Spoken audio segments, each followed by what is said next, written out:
మొన్న గోదావరి వరద తీవ్రత పెరిగినప్పుడు గోదావరి ధవళేశ్వరం బ్యారేజ్ దగ్గర సెకండ్ వార్నింగ్ వచ్చిన తర్వాత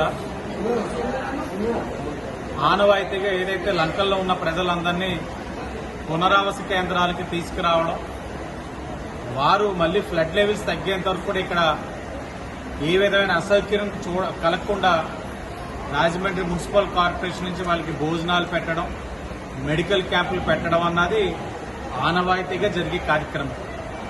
దాంట్లో భాగంగా మొన్న జరిగినప్పుడు కూడా వారిని తీసుకురావడం, రాజమండ్రి చందా సత్రంలో ఉంచడం, ఇప్పుడు ఏదైతే వరద తీవ్రత తగ్గడం వలన వాళ్ళందరికీ ఏదైతే ప్రభుత్వం నుంచి 3,000 రూపాయల ఆర్థిక సహాయం, నిత్యావసర వస్తువులు ఏదైతే బియ్యం 25 కేజీలు, కందిపప్పు, బంగాళదుంప, ఉల్లిపాయ, పామాయిల్ ప్యాకెట్ ఇవన్నీ కూడా వారికి ఇచ్చి మరలా లంకలకి ఏదైతే వాళ్ళ జీవనోపాధి కోసం వెళ్తారో అక్కడికి వాళ్ళందరికీ కూడా ఇవి ఇచ్చి ప్రభుత్వమే వాళ్ళని అక్కడికి లంకలకి వెళ్లే కార్యక్రమం కూడా చేపడతా ఉన్నాం.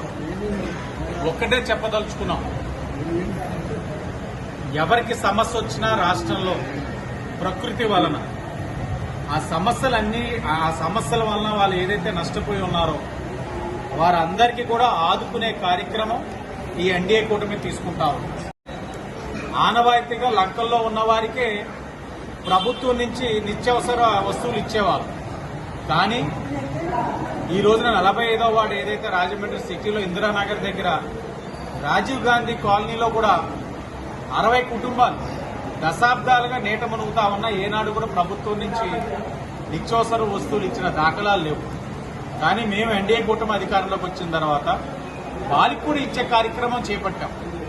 అంటే కష్టం ఎక్కడ ఉన్నా ఎన్డీఏ కూటమి వచ్చి వాళ్ళు ఆదుకుంటా ఉంది, వాళ్ళ సమస్యలు పరిష్కరించే విధంగా కృషి చేస్తా ఉంది.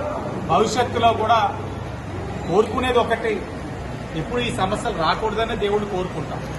వచ్చినా వారికి ఏ విధమైన ఇబ్బందులు కలగకుండా చూసుకునే బాధ్యత ఎన్డీఏ కూటమి మేము ఇస్తామని భరోసా కల్పిస్తా ఉన్నాం.